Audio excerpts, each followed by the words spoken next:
We're back with another new release, and why go bigger and better when you can go smaller and faster? Huh? Welcome to CK4RC.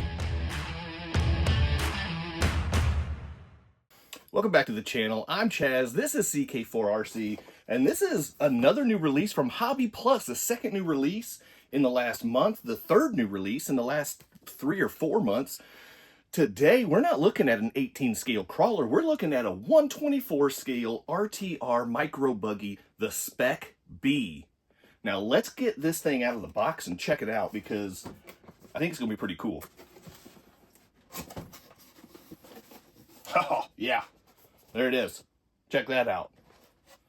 So, we've got a buggy. That works out well because that's what it's supposed to be. We have packaging. We have a 2-channel FlySky transmitter. Nice, classic, familiar FlySky transmitter. You've got your steering reverse, your throttle reverse, your dip switches. I'm not sure if they actually do anything, but they're there. You have your bind button. You've got your steering dual rate, your steering trim, your throttle dual rate, your throttle trim, and your on and off button switch. That's all. It's 2-channel. Turn and burn. That's how that works. And lastly in the box, we have the T-wrench, we have a USB charger, we have some extra gears in here, so that's pretty fun. We get to experiment with that a little bit. And then of course we have an owner's manual. I could check that out and see if these dip switches do anything. Why would I do that? Anyway, let's look at this thing. So it comes in 2 colors. There's the orange razor, I think, is the other livery. This is the vintage cream. So definitely a very vintage 70s vibe to it, 80s vibe, harkening back to buggies of yesteryear, you know what I mean? But the components, the way this thing feels, does not feel vintage. Man, look at the way it just settles on the tabletop there. Wow, are you guys seeing that? It just absorbs that. So it does come out of the box with long travel oil shocks that are tunable, so you can adjust the collars on there and just get the right amount of travel that you want to be able to hit the jumps, absorb the jumps, get into corners and out of corners at full speed. So that's nice. You've got the clear wing on the back, so that's cool. Everything here appears to be plastic except for the dog bones. So you've got plastic A-arms, plastic linkages, but then the dog bones in the rear, because it's 2-wheel drive, so the rear dog bones are metal. So that's nice. And then as far as the body goes, it's just hook and loop. You just pull on the back of the body like that, and then pull it right on out. This little tab right here, it just slides underneath the shock tower. You just slide it right back on in there. Fasten it down, the body's back on. Easy peasy, lemons and squeezies. And then here's the electronics. So let me get you guys close up so that way you can actually see what we're talking about. And I'll get my finger out too. My finger, not this one, but the little bitty one, so I can point at things. You'll know what I'm talking about. Whatever, enough blabbing for me. Let's check this thing out.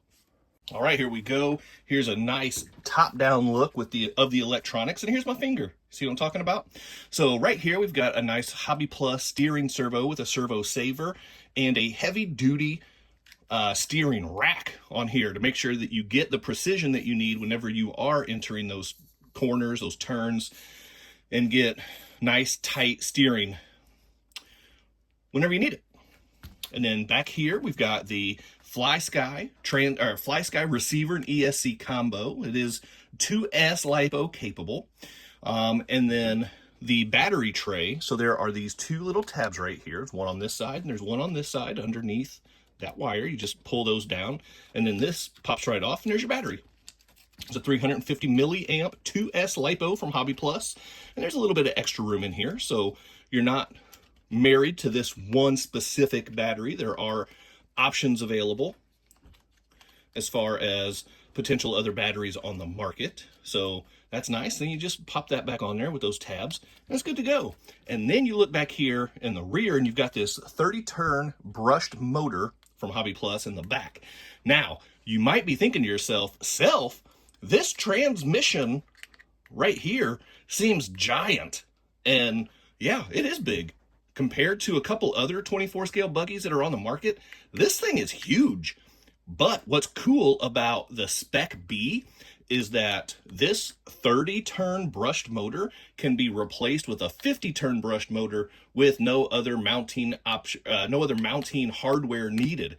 And you can also sub in a brushless motor directly to this motor mount as well without having to replace any of this. This is brushless ready. So you can swap out that motor. You don't have to worry about swapping out transmitters. You can stick with this. Everything is plug and play, ready to drop in upgrade power systems. How awesome is that? So that is really cool. Now you might be thinking to yourself, well, why don't they just put a 50-turn or a brushless motor in there to begin with? Well, because this system right here, this RTR buggy with everything that we've just reviewed, is coming to market at $99.99 for a competitive 24 scale buggy. That is pretty solid. So yeah, if you want to upgrade, there are options out there. You can do it yourself. But this thing is a competitor, a direct competitor, if you know what I mean. And it comes in well under the competitor price. So Hobby Plus, well done on this thing. Now let's get this thing out and give it a rip. It does boast full ball bearings throughout and a top speed of 13 miles per hour out of the box. We are going to test that and just see what we come up with. Now let's hit it. All right, it's time for the test run of the Speck B. Here we go. Whoa, there we go. Okay. Oh, there's a sound. It doesn't sound very healthy. All right, well, let's give it a little rip and see. Maybe it'll smooth out or something. I'm not real sure what's going on there. No, that doesn't sound right. Got to get my steering's just a little bit off here. My steering trim. Nope, that's the wrong way. That's better. Yeah, that does not sound very healthy. Decent amount of little speed here. So that's not bad. But it doesn't sound real good.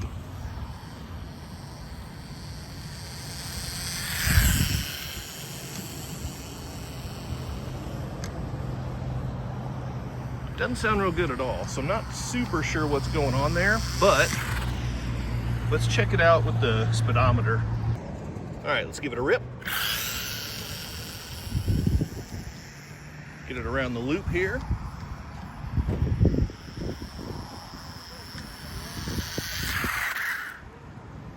And see what that gives us. Looking like 11 miles per hour.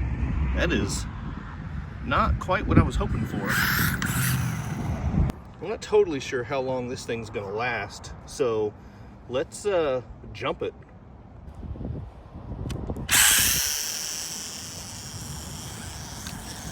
Ooh, that was a really smooth jump. I like that.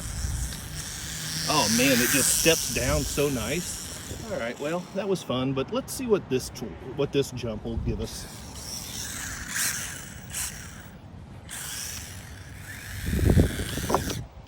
Oh, it'll give us a nosedive. Whoops.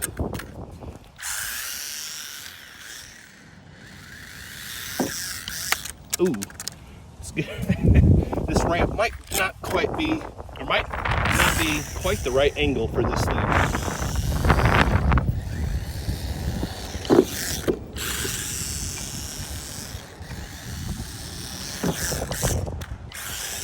Right on the wheel, that was hard landing. Oh.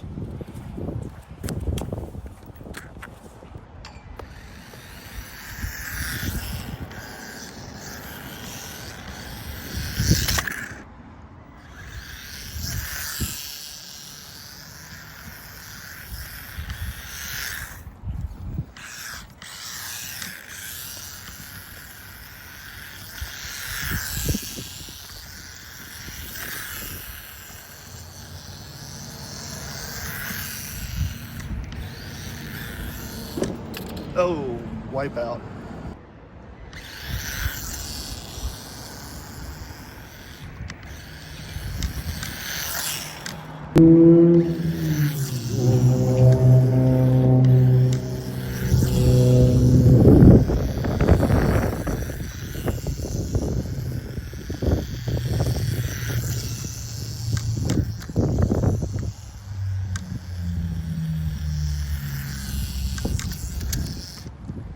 There's only one way to find out if it can do a backflip. Backflip! No, that was awesome! It handled the backflip side of the ramp better than the regular ramp. Yeah, that is so cool. Oh, misaligned.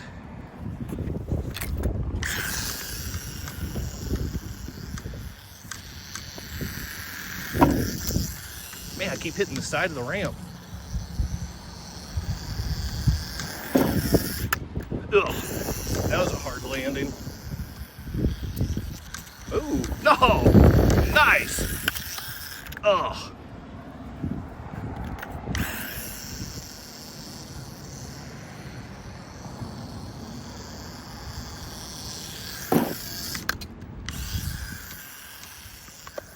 Ugh. This thing's doing pretty good. It's handling everything I'm throwing at it. But that grind from the motor just doesn't sound very good. This grate right here will usually generate some air for me. Let's see what it'll do with the Speck B. Okay, all right.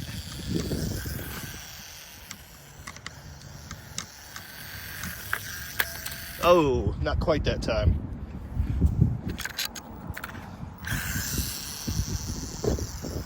Man, coming off the backflip ramp, it is just such a cool jump.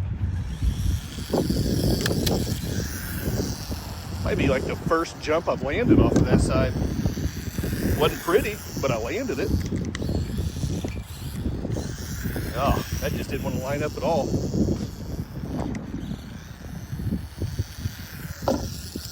All right, let's get a couple laps, see if we can hit this jump in here.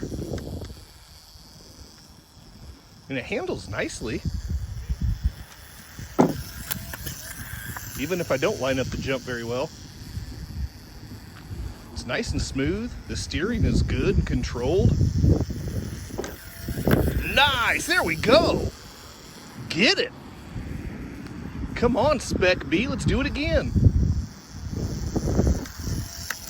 Oh, not quite. Man, this thing is so much fun. But we're back in the Clutter Basement studio. It's time to go through the goods and the bads. And yes, I do have goods and bads. There's no perfect RTR out there. So, the goods with this thing, it's a performer. This thing is ready to go. And yes, it is a competitor. And I'm not going to say what it's a competitor of. I think we all know. But these all-terrain tires on here, these super soft tires, these things are ready to take on whatever terrain you throw at it. And it handled that asphalt terrain that I had wonderfully. So with that,